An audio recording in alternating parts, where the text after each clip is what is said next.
We're just short of the freight terminal here. हम French terminal से कुछ ही फासले पर हैं, जो कि इस तरफ है। And it's one of the spots that's obviously been identified as ये उन जगहों में से एक है जहां से आसानी से बॉर्डर क्रॉस हो सकता है। बस सिर्फ खारदार तार उठाने की देर होती है और फिर ये लोग इसके नीचे से निकल जाते हैं। वो देखें, ये गैर कानूनी तारकीन वतन है जो हमारी तरफ आ रहे हैं।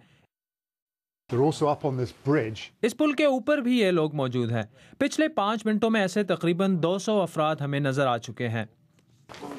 यहाँ 2 छोटी बच्चियां बॉर्डर क्रॉस कर रही हैं। Where are you from? You from Eritrea?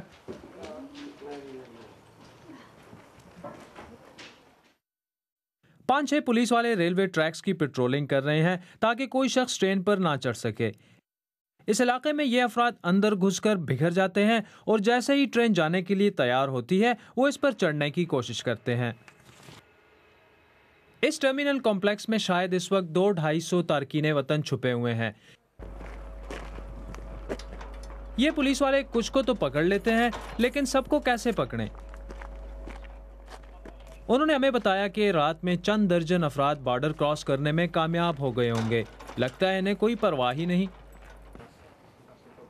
Hello. You gonna go back to the jungle now, or are you gonna try again? Border cross करने में नाकामी के बाद ये लोग बड़े मायूस लग रहे हैं। इनकी अंग्रेजी अच्छी नहीं और मेरी अरबी। जहां तक मैं समझ सका हूं, ये लोग दोबारा पार जाने की कोशिश करेंगे।